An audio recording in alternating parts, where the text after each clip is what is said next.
Okay, so Assalamu alaikum everyone. Good morning. My name is Roda Al-Khouri. I'm the president and founder of the Medad CR. So on behalf of the entire team, we'd like to welcome you to the first episode of the Medical Education Clinical Reasoning Program. So we aim to make the transition from classroom-based teaching to full-blown clinical settings more efficient. So we really hope that this initiative would pave the road for you to efficiently engage in your clinical clerkships and your future clinical endeavors. So without any further ado, I leave the floor to our clinical advisor, case presenter, and discussants. So if you can please introduce yourselves, and then Dr. Abdulla can take it from there and present the case. My name is Dr. Gohar Jamil. I'm a consultant cardiologist at Tawam Hospital. I specialize in interventional cardiology. I also do cardiac imaging, nuclear cardiology, stress test, echoes. I am very much involved in medical student teaching and resident teaching. So I congratulate this format and look forward to being a part of this team. Thank you.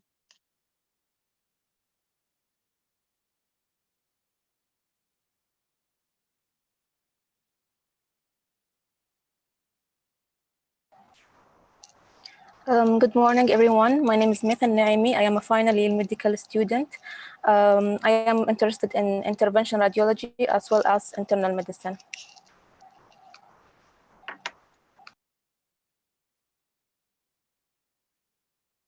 Hello, my name is Khadeija Almemari. I am a fifth year medical student in CMHS UAU, and I do have a special interest in internal medicine.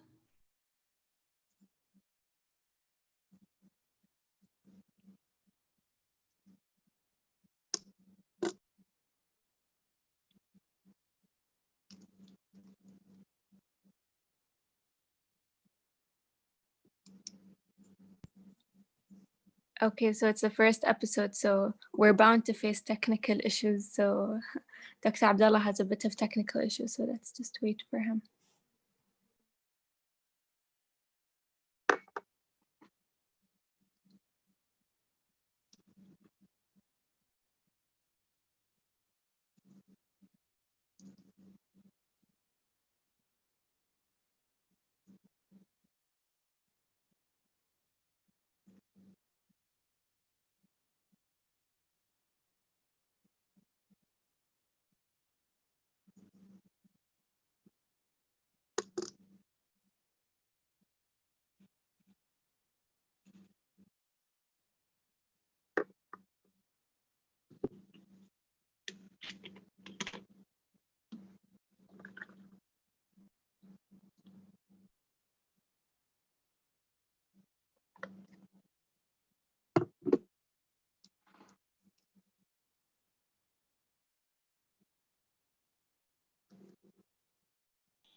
Hello. Hello. Assalamu alaikum. Alaikum assalam. Yes, we can hear you, doctor. Yeah, all Yes, of you Dr. can hear me? Abdullah, we can hear Okay. you. Okay, so good morning, everyone. My name is Dr. Abdullah. I am an internal medicine resident, currently at PGY2 in SKMC. So as you can tell from the case, and for those of you who know me, I am very interested in cardiology, especially ECG reading and electrophysiology of the heart. I love teaching medical students. I love discussion in general, and it's very nice to have this program so we can learn from each other. And yeah, that's my introduction. So I think we need to start. I think we can start the case. So we have two discussants with me, Dr. Khadeija and Dr. Maitha, right? Yes. Yes. Yeah.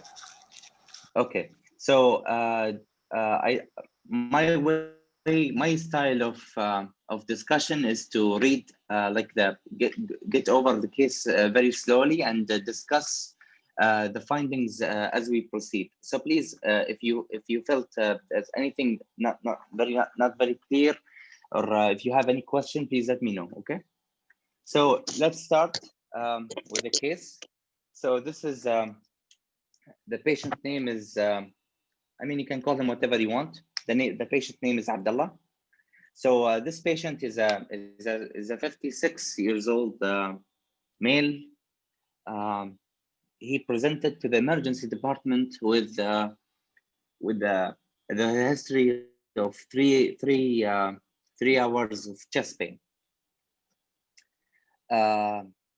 So that's the chief complaint you have. So let me ask you now, when you go to assist this patient, what things you need to ask, and what questions you would like to ask the patient to inquire about the chest pain and to know the cause of the chest pain? We would start asking about the onset. Maitha, This is Khadeija.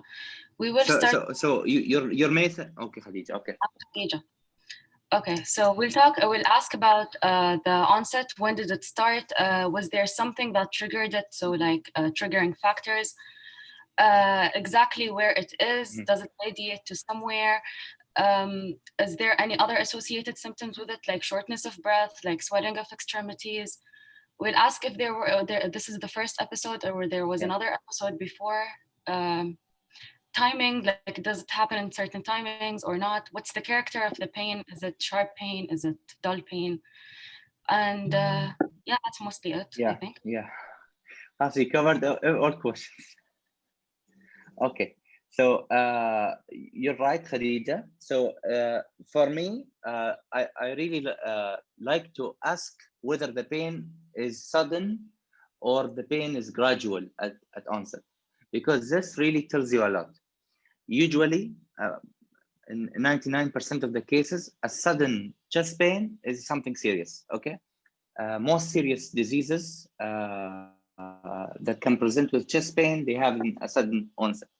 So whenever you go assist a patient with chest pain, you need to know that, is the patient is the chest pain sudden onset or it's gradual. Then the other things that you said. Okay, so this patient, he had the sudden chest pain. He was walking in the house, and he suddenly felt a sudden onset of severe central chest pain. The chest pain is not radiating; it's only in the center. The character of the pain is sharp. It's like a heaviness or tightness. The pain does not change in severity while changing position or during breathing. There are no aggravating or relieving factors. Paracetamol did not relieve the pain.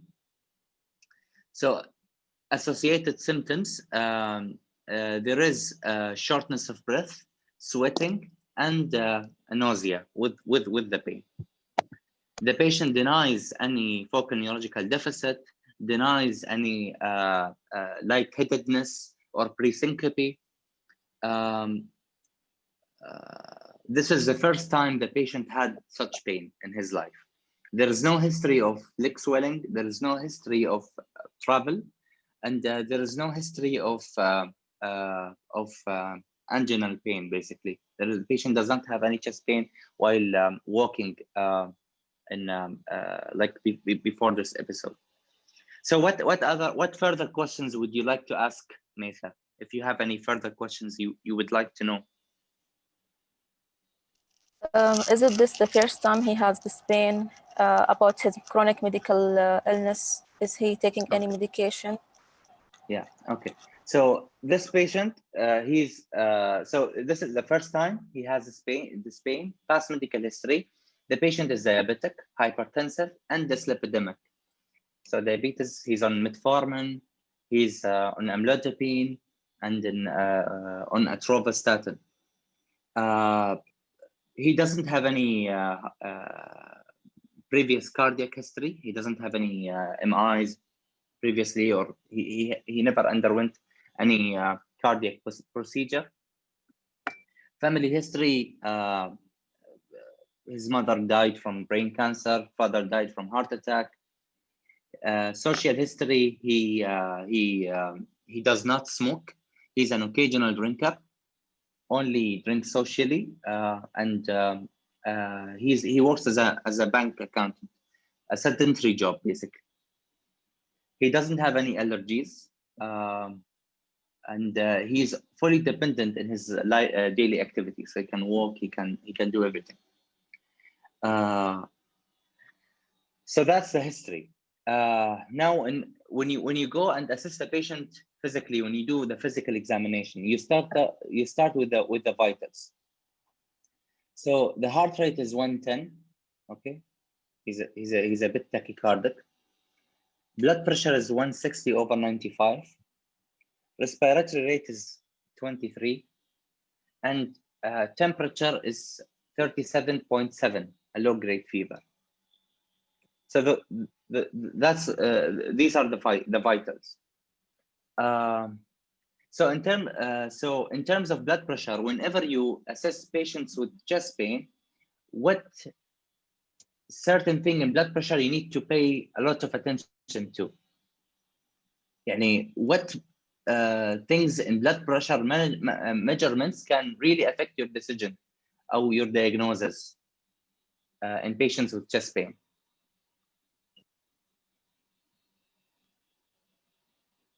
I don't think there is a blood pressure difference between the left arm and the right arm. We might think of aortic dissection, if I'm right, but I'm not sure about this. Yeah, that's that's what I was asking. The blood inter-arm difference in blood pressure can tell you that this patient is having an aortic dissection, which is very missed. Yani, even sometimes cardiologists or maybe specialist consultants, they miss to measure the blood pressure in both arms. And sometimes patients, they can mimic MI. They present with anterior chest pain. That is not really very typical to aortic dissection. And you treat them as MI, and then you notice that they have aortic dissection. So please, any patient with chest pain, do measure the blood pressure in both arms, okay? Very good, Maitha صح ولا Khadeija? Khadeija, okay. So in physical examination, so let's start with cardiovascular examination. Maitha, so in cardiovascular examination, what things you need to pay attention to?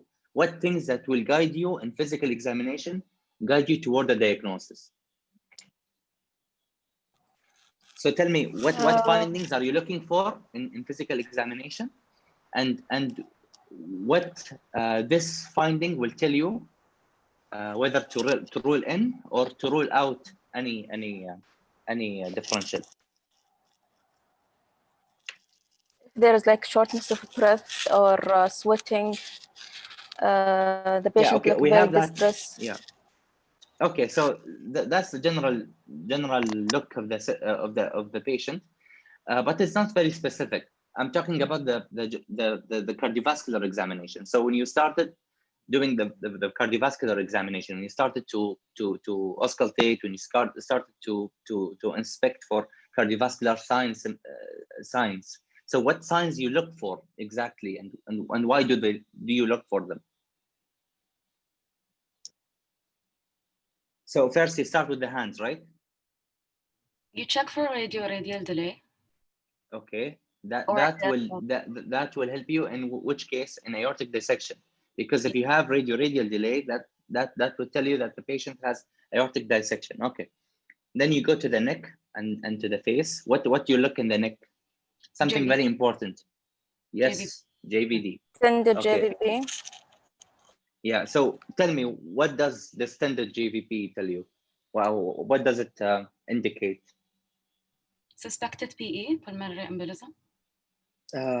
PE, usually if it's a massive PE, it can give you GVP.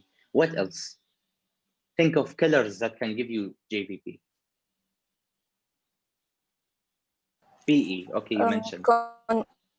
Congestive heart failure can cause congestive heart failure can give you GVP. Yeah, that's one of the differentials. But look for other things that are really serious.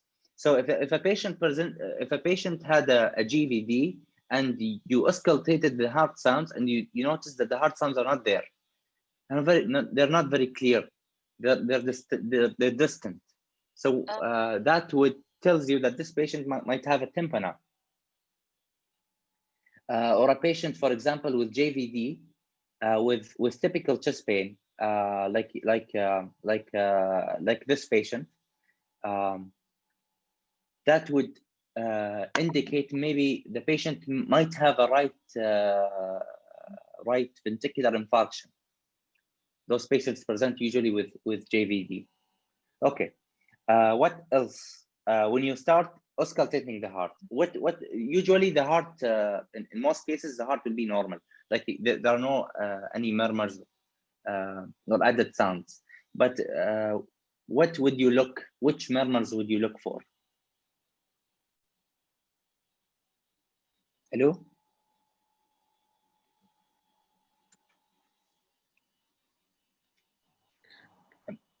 Yes, Can we you can hear me? you. Yes, we can hear you. Yeah.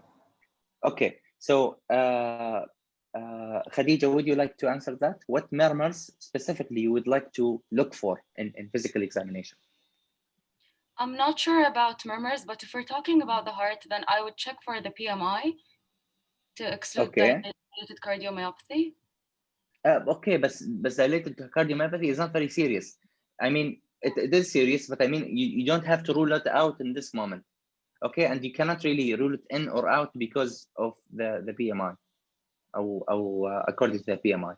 But you need to look for things that are very serious. So, for example, if you saw a patient and then you auscultated the chest and you heard a new MR, okay, a new hollow systolic murmur.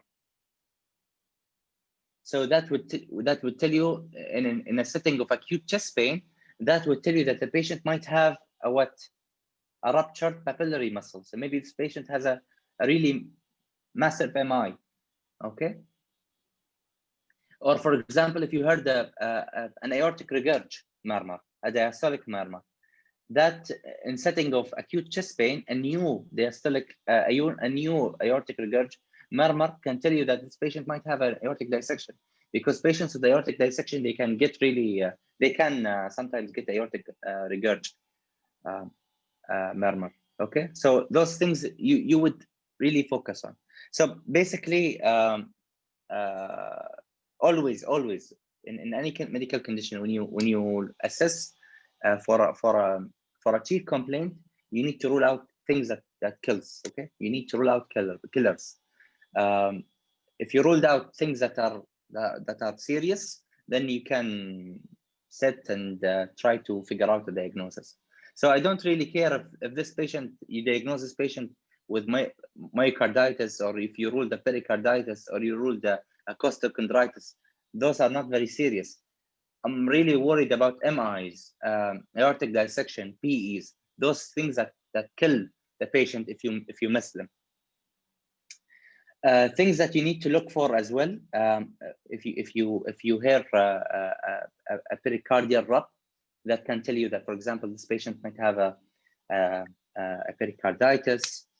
Chest wall tenderness, for example, it can tell you that this patient might have a costochondritis or a musculoskeletal chest pain.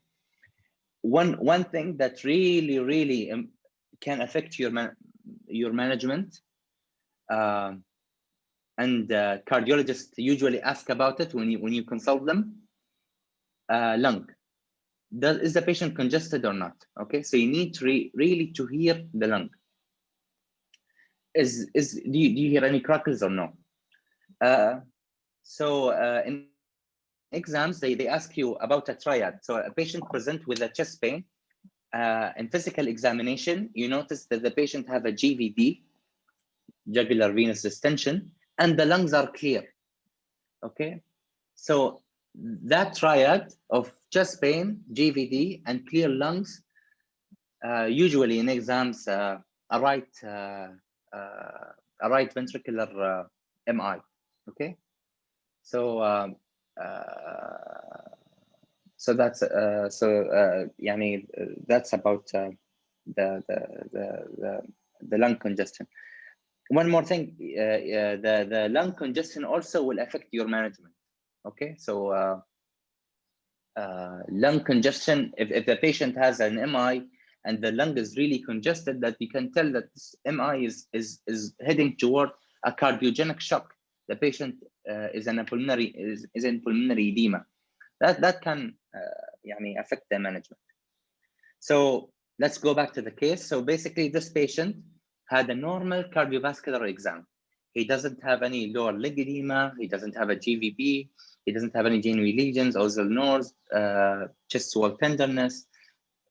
Heart sounds were normal, no murmurs. Respiratory examination was normal as well. There were no crackles. And other examination unremarkable. So now let's start with investigations. So what investigations would you do in this patient? ECG. Okay, that's the most important investigation. Okay, so let's say you did an ECG. What things you need to look for in the ECG? Okay, so what are you going to look for in the ECG? Well, if we're let's start systematic.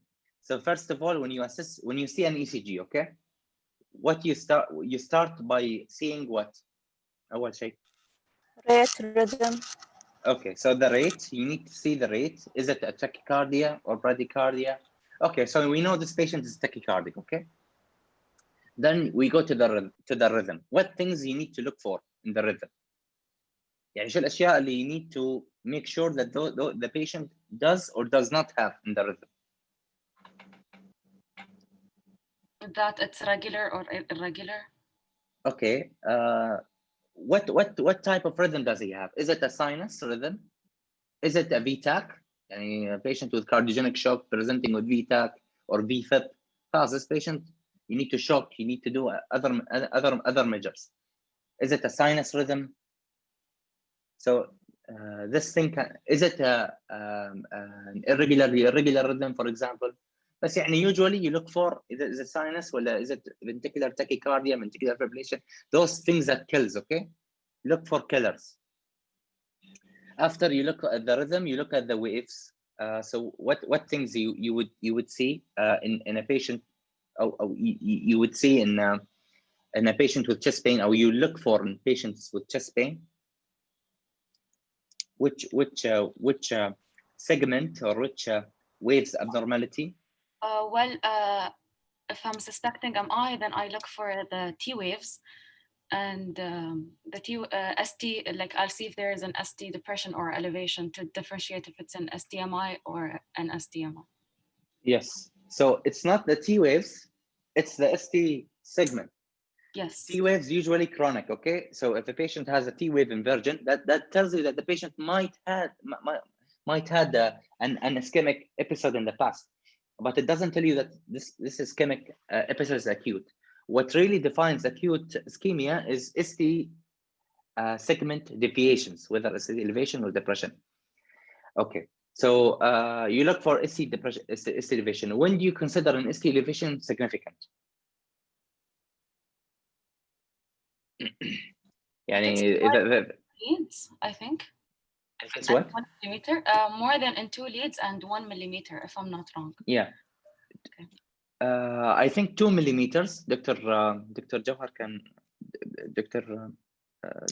So the ST segment changes in terms of ST segment depressions and or elevations. If you have a baseline ECG from before, that is very helpful.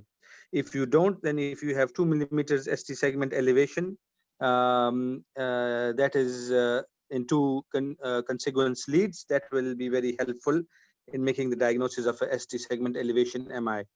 And if you have ST segment depressions, again, if they are 1 millimeter or less, we categorize them as non-specific ST segment depression. Even though it may be non-specific, it doesn't mean that there is no ischemia. So beyond that, the chances of ischemia become more. But up till 1 millimeter, it can be non-specific ST changes. Yeah. So thank you, Doctor. Other things you look for the ECG, things that are usually missed by most people, and if you mention those things, it will both help you in your decision making, and the other thing is you will impress a lot of people. Something called R-wave progression. I don't know if you're familiar with it. So you look at the R waves in V1, V2, V3, till V6. So usually the R waves in V1 are very short. Okay. Usually the QRS segment usually hits toward the negative side. Deep S waves usually. This is in normal patients or normal people. Then the V2, the R wave gets a little bigger. In V3, the R waves get a little bigger. As you move from V1 to V6, the R wave get bigger by amplitude.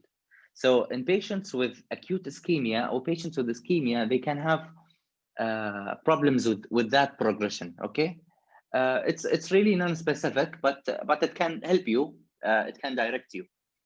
One more thing is left bundle branch block.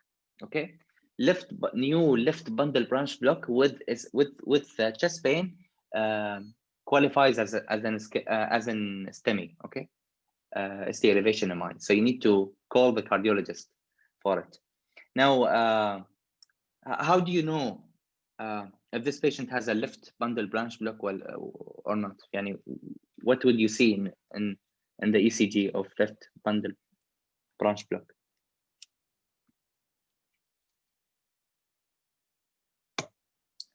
Hello? Hello? Hello? Is it small Q waves, I think, in the lateral leads, but I'm not sure. I didn't read about it. Okay, so let's start. Okay, bundle branch blocks, okay, right or left, okay? They usually bundle branch blocks. There are blocks, okay? And those blocks, they give you wide QRS. So basically, the QRS comes from where? From the ventricles. When the ventricles, you have the right ventricle and the left ventricle. When they contract together in a normal situation, they give you a QRS segment. But a QRS complex. But in patients with blocks or a lesion in the right bundle or the left bundle, there will be dysynchrony between the right and the left ventricles. So you would see a wide QRS. So you start by seeing the QRS. Is it wide or not wide? Wide, more than 120 millisecond. Not wide, less than 120. If it's more than 120, then it's a wide QRS. Basically, look at V1. Okay, so this is the first step. If the patient has wide QRS, you look at V1. Do you see the QRS complex heading upwards or downwards? If it's heading on the upwards, and prominent R waves, this is right bundle branch block. If it's heading downwards, prominent S wave, this is left bundle branch block. This is the way I recognize blocks. Okay, so if the patient does not have any wide QRS, the patient doesn't have bundle branch blocks. Okay, so basically in patients with chest pain, look at the ECG. Is it wide QRS or not? If it's not wide, this is not left or right bundle branch. The patient does not have any bundle branch block. Wide QRS, okay, look at V1. Is it going up or going down? Going down, this is left bundle branch block. The third step, is it new or old left bundle?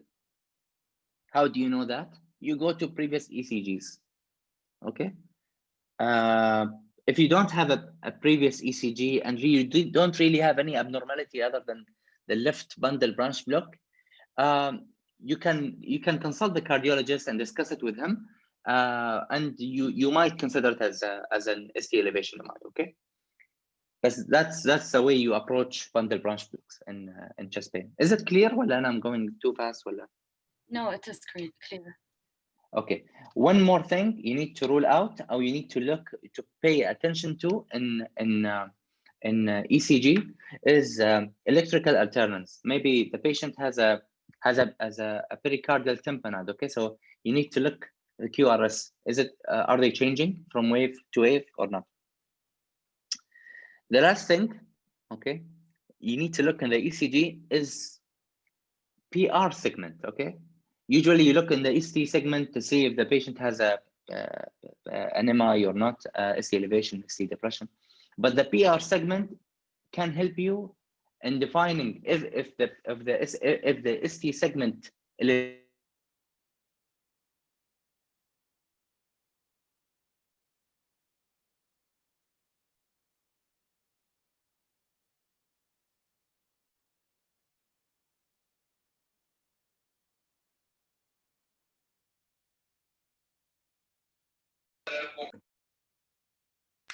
Maitha, Rhoda, can you hear him?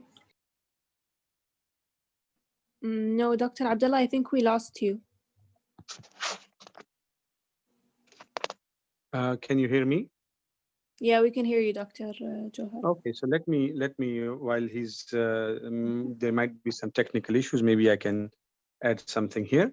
When you're looking for ST segment elevation MI, there are areas on the ECG that where you can specify which which artery may be involved for ST segment elevation MI. So if you have ST segment elevations in lead 2, 3, and AVF, that will be an inferior myocardial infarction or current of injury of the inferior wall.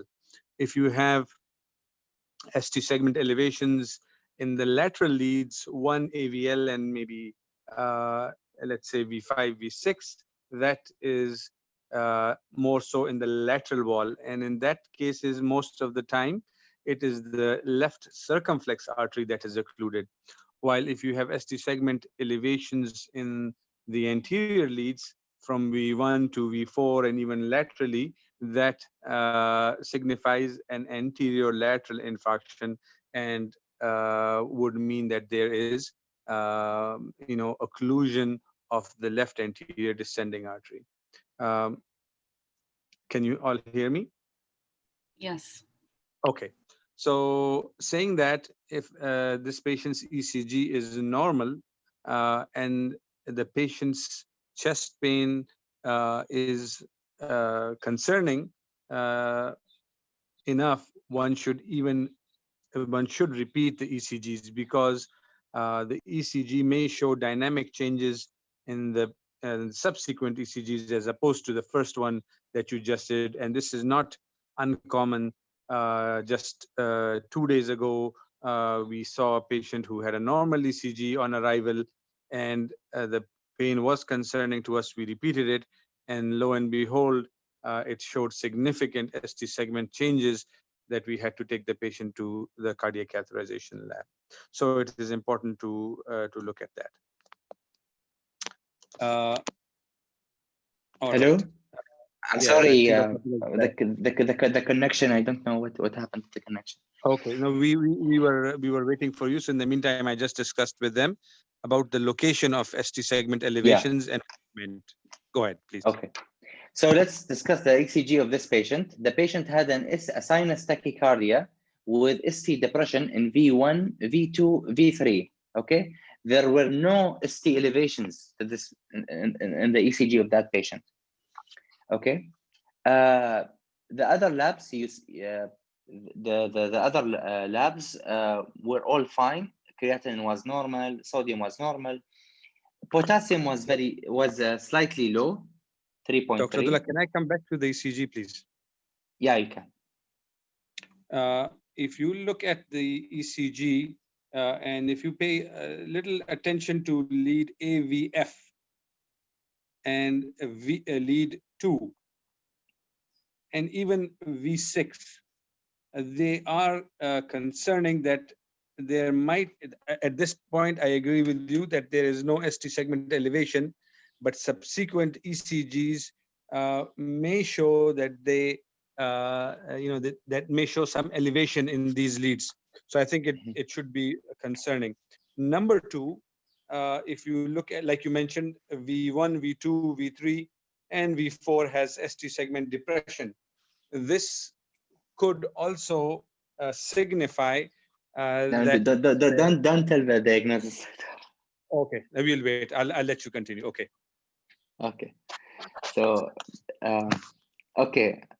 So this is what you see in the ECG as the doctor said. But what's really clear here is the ST segment depression. Okay. So that's the ECG. The labs, troponin, of course, was high, and that's what you see in the patient. So what further investigations, what the further workup or treatment you would start? What would you do? So you have the ECG, you have the patient in front of you. So what next step management? What would you do? We would do ABC, so we stabilize the airway, the breathing, circulation, basically supplement oxygen. And we did ECG, but I don't know if we should just okay. Oxygen saturation is 98 in room air. Would you start the patient on oxygen? I mean, I would just in case. Just in case of what? No, okay. So so generally, the previous advice was to start all patients on oxygen, but now the recent guidelines says that oxygen only for patients who are hypoxic. Okay, so patients who are if the saturation is less than 92, then you would start giving the patient oxygen. Okay, but if the patient has a good saturation in room air, he doesn't really need oxygen. Okay. Morphine. Morphine. Okay. Morphine, you would give morphine for pain, but there are more important medications you can give first. I mean, every chest pain with depression is presumed an MI until proven otherwise. So I would give aspirin and anticoagulation. How much is the dose? How much is the dose? I don't know. 300 milligrams. You don't really know, as medical students, you don't really need to know doses, but you need to know the dose of aspirin. Okay, they will ask 300. you. Okay, 300 milligrams. Okay, it's actually 325. Okay, 300 chewable aspirin. It's a formula for type of aspirin. They call it a chewable aspirin. Okay, so you give the patient aspirin, even if you're not sure that this patient might have an MI. I don't really know. Give aspirin. Okay, aspirin will not harm in most cases. So you give patients with aspirin. Okay, then what? Would you activate the cath lab? Would you call the cardiologist? This is in the middle of the night. Would you wake up the cardiologist in the night, come and see the patient? Well, you would. Okay, so what is your diagnosis now? Let's go back. Sorry. What is your diagnosis now? What is your working diagnosis? What type of MI is this? An STME, non-elevated STMI. But I think we excluded all the other differentials that we had, like PE or aortic. Yeah, we excluded all differentials. So your working diagnosis is, sorry, I couldn't hear you. I said we excluded the other differentials that are PE and yeah. So is it STEMI or non-STEMI? Non-STEMI. Okay. So if you I'm not saying to intimidate you. I'm not saying this to intimidate you, but I'm saying this to pay to this pay more attention to this in the future. If you label this patient as an STEMI, the patient will die. This is an STEMI. Look at the ST depressions. They are in the anterior leads. This is really one of the most misdiagnosed ECGs in medical practice. When you see ST depression in the anterior leads, V1, V2, V3, this tell you that the patient has a posterior MI, and this is the reciprocal change that you see. Okay, for ST depression usually any lead, يعني إذا كان عنده ST depression in lead 1, lead 2, lead 3, lead AVF, lead AVL, I will not worry about it. I will label the patient as non-ST elevation MI. But if you have a ST depression in lead 1, V1, V2, V3, this might be a posterior wall MI. So in that patient, I would call the cardiologist. I have a patient with a ST depression in the anterior leads. So please pay attention to this. Okay, so this patient has a posterior MI. Did you get my idea, Walla? Is it clear? Yes, doctor. Okay, so the patient has a posterior MI because of the ST depression in the anterior leads. In those patients, usually what you read, sometimes you read them in the books, I don't know, they tell you do a posterior ECG. Posterior ECG can help you if you saw an ST elevation in the posterior ECG. So basically, a posterior ECG is what they take the lateral leads, the V5, the V5, the V4, V5, V6. They put them in the back. Okay, they call them V7, V8, V9, and it reflects posterior ischemia. It tells you that if the patient has a posterior ischemia or not. But usually this is not very specific. I would say it's not very sensitive. So if the patient in that ECG, for example, you really suspect posterior wall MI. If you did a posterior ECG and you notice that the patient does not have any ST elevation in the posterior leads, that would not rule out posterior wall MI. So you would still, again, call the cardiologist. So there is no point in doing posterior leads in the first place. Do you agree with me? Do you understand me? Yes. Okay. So again, ST depression and the anterior leads, call the cardiologist. Now, you label this patient as a STEMI. The cardiologist is coming during the first 30 minutes. He's coming, and you want to start treatment for that patient. We already gave aspirin. Khalas, the patient is loaded with aspirin. We need to give other medications. Okay, what other medications would you give the patient? So let's start. You give aspirin. What other things? Anticoagulation, mostly heparin. Okay, heparin. I agree. You give heparin. بعد شو؟ Antiplatelet. Antiplatelets. Okay, what antiplatelets? يعني what is the medication? Clopidogrel. Okay, you have clopidogrel. So antiplatelets, usually there are 3 medications, but the usual, just know 2. Okay, memorize 2. The first one is Plavix or clopidogrel, which is the cheapest one, the most commonly used. The other thing, if you want to be fancy, if you want to impress people, I hope I pronounce it right, ticagrelor. So ticagrelor is a faster acting. It's fancy, expensive, but usually they use it in STEMI. Okay, so if you have patient with ST elevation MI, you give ticagrelor. Okay, or patient acute MI, you give ticagrelor. But if in patients with unstable angina, you can start with Plavix. Okay, but both of them you can use still both of them. Okay, so ticagrelor or Plavix. Plavix is a medical name, is generic name for clopidogrel. Okay, clopidogrel or ticagrelor. Okay, you give antiplatelet, you give aspirin, you give anticoagulation. What else? Fibrinolytics. Sorry? ACE inhibitor. Okay, ACE inhibitor you can give during the first day. يعني the first 24 hours you can give ACE inhibitors. Okay, بس يعني it's not very necessary إنه هو الحين أعطيه. I can give it during the first 24 hours.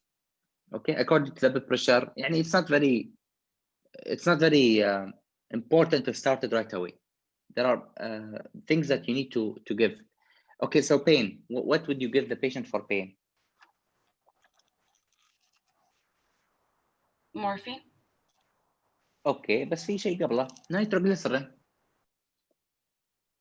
Okay, so patients usually you give them nitrate or nitroglycerin, anti-anginal medications. Those will vasodilate the coronary arteries as well. They are very helpful with pain. So you give them, you give the patient straight away nitroglycerin. If the patient, the pain did not improve with nitroglycerin, you give the patient what? Morphine. Okay. There are other medications that you need to give as well, مثل torvastatin and beta blockers. Yeah, statin and beta blockers. Of course, if the patient has signs of heart failure or bradycardic, you would not give beta blockers, obviously. If the patient has pay attention to the contraindications as well. Okay, بس خلاص you give the medical treatment, the cardiologist arrived, the patient had a PCI, and the patient was alive وخلاص الحمد لله عاش the patient. Okay, so one of you said fibrinolytics. Yeah. Okay, so usually fibrinolytics we only give them in centers where we don't have any PCI, or the transfer of the patient to a PCI centers will take long time. Usually this is old practice. We don't give fibrinolytics. Alhamdulillah, here in UAE almost all hospitals have PCIs. Okay, you don't give fibrinolytics. So that's the management of acute ST elevation MI. Now, in patients with non-ST elevation MIs, patients who have a negative ECG, the ECG is negative for ST elevation or ST depression in anterior leads, and they have a positive cardiac enzymes. Troponin is high, is getting high, it is increasing. So in those patients, you treat them the same way, but the only difference is you don't activate the cath lab.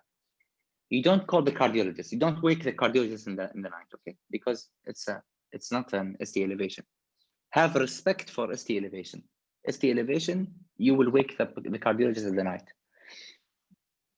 The other things that you need to know in chest pain, just to sum up, you need to rule out 5 conditions. In any patients with acute chest pain, you need to rule out 5 things. If you ruled them out, you're a safe physician. I don't care about the diagnosis. If you didn't rule them out, you are a serious physician. You need to pay attention to those. First of all is acute MI. Second thing is PE. Aortic dissection is the third. You have pneumothorax, and esophageal rupture. Okay, those 5 things you need to do. Or you need to rule them out in any patient with chest pain. History can guide you a lot. If the patient, for example, let's say a young patient who was repeatedly vomiting, and then he had severe chest pain, this is most probably esophageal rupture. Multiple vomiting, retching, they call it Burhave syndrome. The esophagus ruptures, and they become unstable, or they have a chest pain. So you can really tell from the history. So further investigations, what would you see in patients with esophageal rupture? In labs, for example, in chest X-ray, what would you see?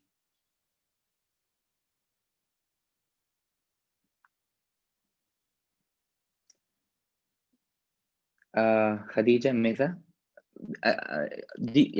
انتوا تفكرون ولا ما تسمعوني؟ So I don't really know. No, I am thinking. I'm thinking of what you'd see on physical examination, but I don't know what you would see on an X-ray. So maybe make okay. And physical, okay. What would you see in physical examination first?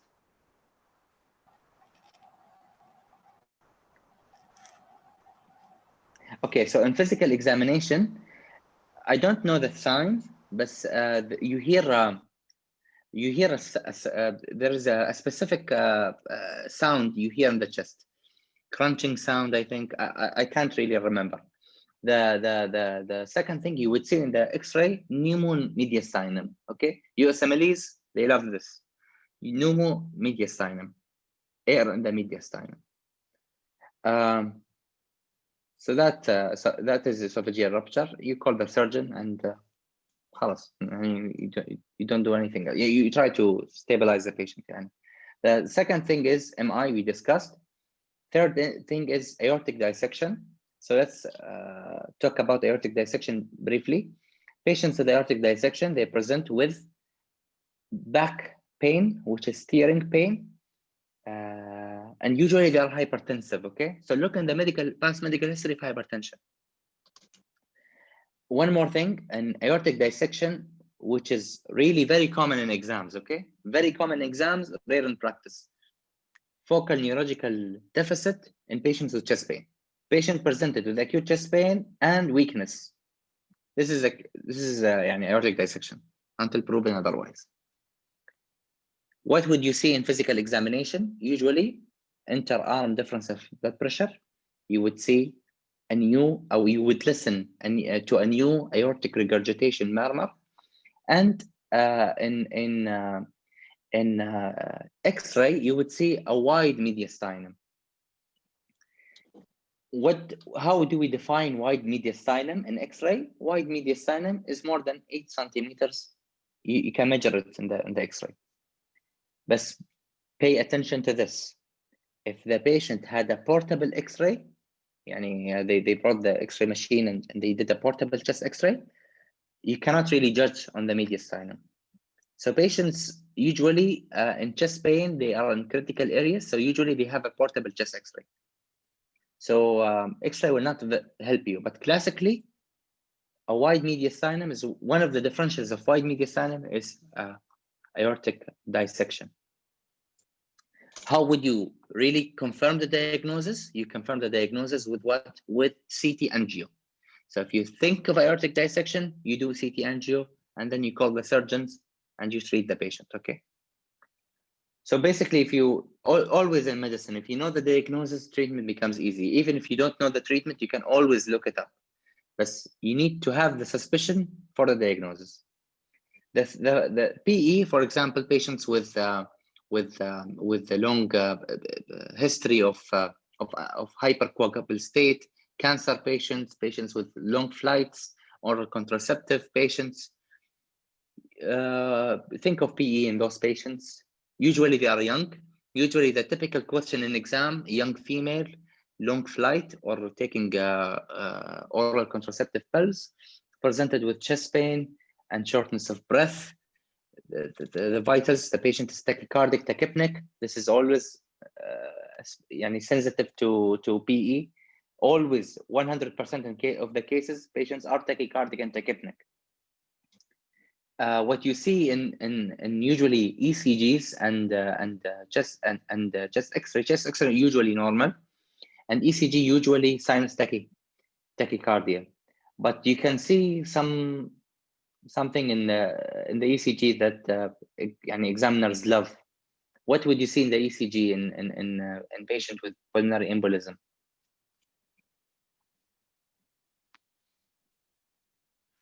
Maitha, Khadeija, pulmonary embolism. شو الشيء اللي بتشوفونه في ECG? Something very common in exams, very rare in practice. Think about it.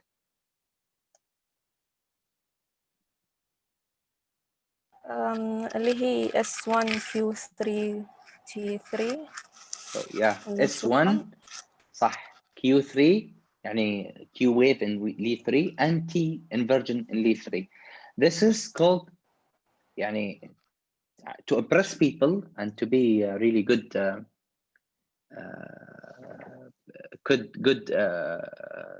ما أعرف شو يسمونه student ولا resident. You need to say this is a right ventricular strain pattern.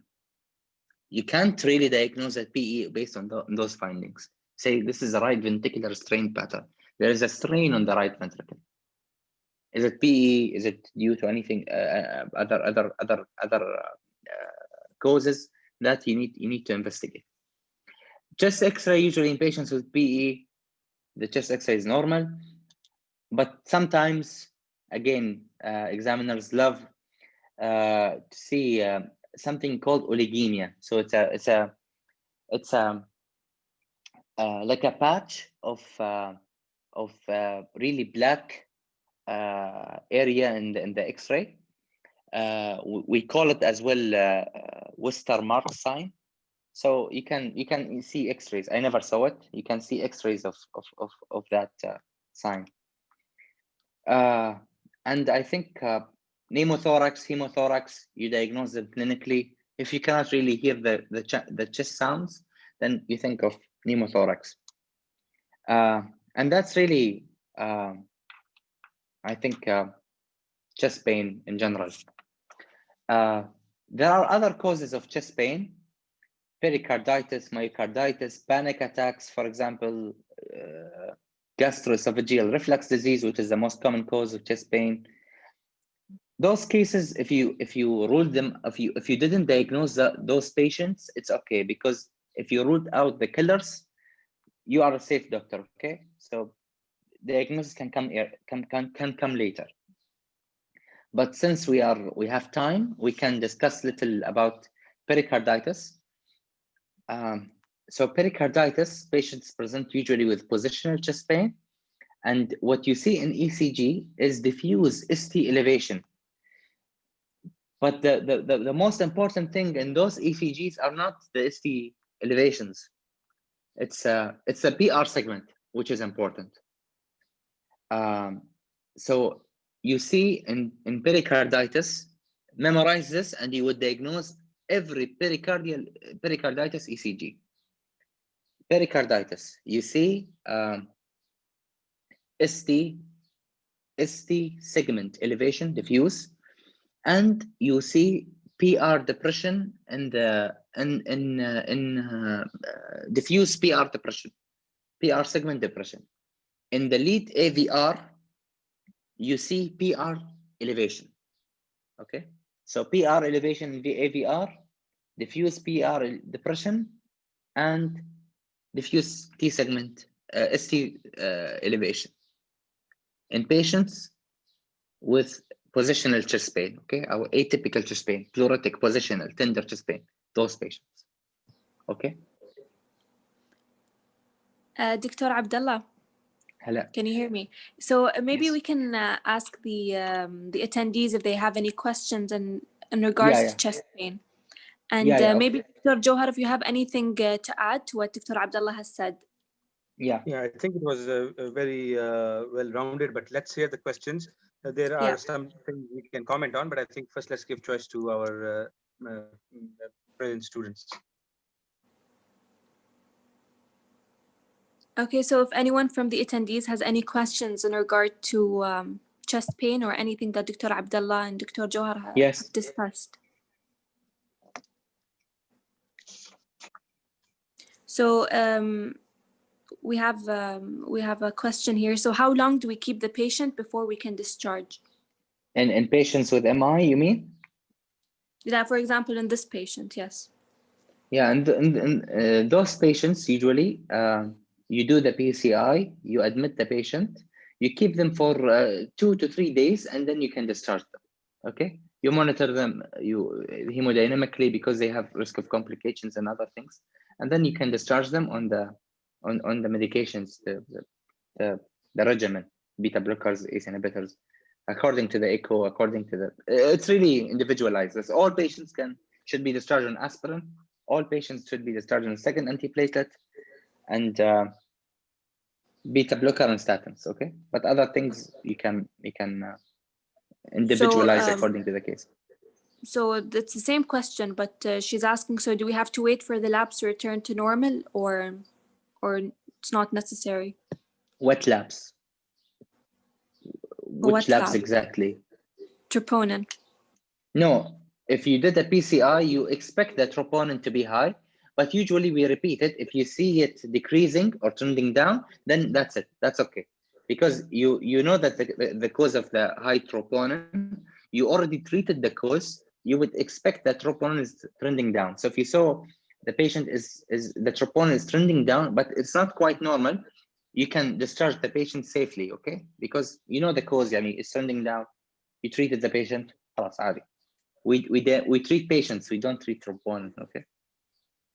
Okay, so I hope that answers your question. So this question was from Maitha A. Yeah.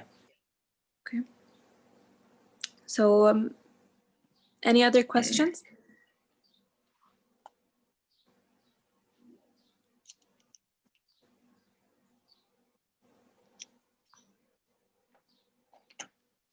So I think Dr. Gohar, maybe you can elaborate on chest pain if you'd like, and if we have any more questions, I can ask you in the middle of it. Sure. So a very good case. I think it was very well organized, and the way the case was presented, and then moved on. Discussions on every point were really elaborated. I think Dr. Abdulla and Khadeija and Maitha, you all did a very good job in this, especially Dr. Abdulla with conducting it. Couple of things that I was just noting. There are small points just to keep in mind when we're going through the history and physical exam. In the duration, one of the things you would want to know is in the cardiac risk factors which you discussed. The patient was diabetic, hypertensive, and dyslipidemic. It would help you to know how long the patient had these chronic medical problems.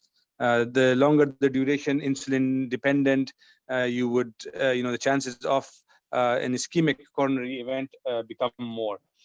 In the family history, the patient's father had an MI. It would be also important to know when the father had the MI, and was the father a smoker, meaning did he have any additional risk factors. The patient in the physical exam was mentioned. He had in the history, it was mentioned he was an accountant and a sedentary lifestyle. Also, obesity is very prevalent nowadays, and that is almost a risk factor. And so, is the patient obese? That would also be giving you an indication of leading you to an ischemic coronary event. And in the physical exam, the carotid, when you are looking at the JVP, also auscultating over the carotids to see if there is any carotid bruit, will give you an indication that the patient is vasculopath. I mean, does have other vessel involvement, and if you have peripheral vessels involved, the chances of coronary artery disease become more, up to 50%. Also mentioned was when you are auscultating this patient, if you hear murmurs. So a murmur, so there are certain high risk features that one should know about when the patient presents to the ER, which includes high jugular venous pressure. If you have what is called an ischemic MR, meaning that the that the artery was occluded or got blocked and ischemic, and it is affecting the function of the mitral valve, and you get mitral regurgitation. So as long as the ischemia is there, you will have the murmur of mitral regurgitation. And if you take away the ischemia, the valve will improve, the valve function will improve. So you hear a murmur at the time of ischemic event, that is an ischemic mitral regurgitation, a high risk patient. Usually if there is a rupture of the papillary muscle, or let's say a VSD, that occurs as a complication of the myocardial infarction, and is usually a couple of days later. So it is not usually at the time of presentation. Ischemic MR is. Regarding aortic dissection, like Dr. Abdullah mentioned, should be really, Dr. really... Gohar, if you'd excuse me for interrupting, but Sure. since we were talking about complications, we have a question about what is the most common complication post MI. So the complications post MI from the myocardial infarction, mechanical complications include ventricular septal, VSD rupture, or papillary muscle rupture, the LV dysfunction, which is not a complication from but it's a long-term effect. That is the most that is the thing that we need to kind of work on and get the patient into the lab as soon as possible so that the ischemia is relieved. And if you remember, Dr. Abdullah mentioned that the ACE inhibitors can be started in the 24 hours. That is the main reason, because as there is stunned myocardium and there is some infarcted myocardium, to prevent the remodeling effect, we give the ACE inhibitors so that they can help in patients who have had a ST elevation MI. You can have a rupture of the free wall, contained ruptures, although Alhamdulillah nowadays these complications you will rarely or infrequently see, uh, because PCI is readily available and the artery is opened soon, and that is also one of the reasons why now patients are being discharged early on day 3. Before, they used to be discharged day 5, waiting for these, whether these complications will occur or not. So now the incidence of these mechanical complications is much less, and that's why patient can be discharged earlier. I hope that answers your question.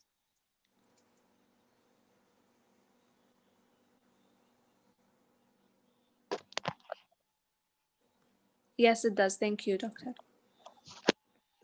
All right.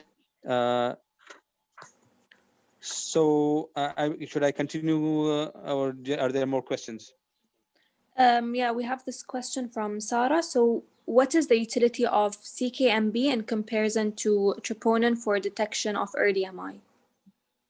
So now, as time goes by, and this troponin has been there and we are used to it. It's readily available. It is very sensitive, very specific. So the utility of CK and CKMB is gone down significantly, to the extent that uh, in many institutions they're not even being checked right now. You just go ahead with the troponins and follow that curve.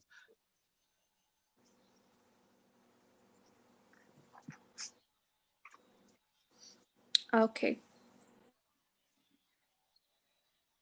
Any other questions?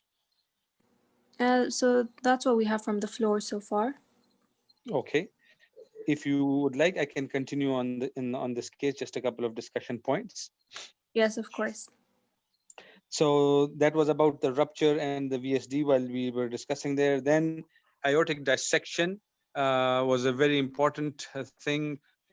Why is it so important? Because our mind usually goes towards coronary artery disease and a myocardial infarction, and it is one of those times when it is a dissection that will be missed. So dissection, like was mentioned, it is cause tearing, severe pain, mid scapular, can be anterior wall also, but usually posteriorly. In it, we discussed most of the signs.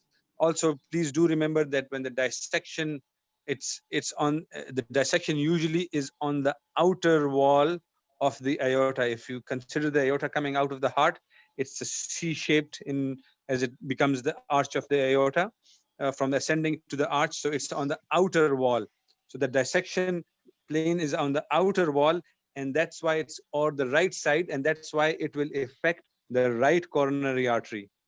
So if a dissection is spreading downwards from the ascending aorta downwards, it will dissect into the right coronary artery, giving you inferior myocardial infarction.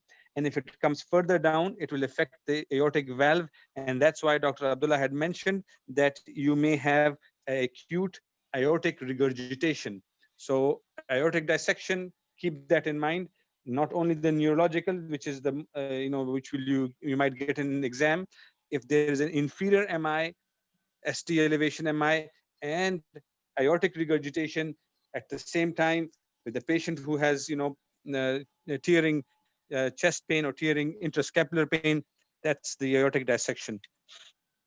And going on to the ECG finding, the left bundle branch block was an important thing. It can get missed. Very important to have baseline ECGs. A left bundle branch block is usually, as you know, that the from the SA node, the signal travels to the AV node and down the his Purkinje, and then it divides into the right bundle and the left bundle. So there are two bundles, the right and left. The left bundle branch means consider that the electrical activation of the left bundle is significantly delayed. So only as the signal electrical activity goes down, it goes down to the right side only. As it goes to the right side only, then it reaches the right side of the heart, and from the right-sided ventricular muscle, the signal or the contraction will go to the left side of the heart because the left bundle could not conduct. So that's why you get a wide QRS complex, because this takes time. Electrical conduction in the normal conduction pathways is fast, but when it goes through the myocardium, it becomes slow. So a left bundle branch block, there's no conduction in the left bundle. Most of the conduction goes down the right bundle to the myocardium, and from the myocardium of the right side, it reaches the left side. That's why it will cause the delay.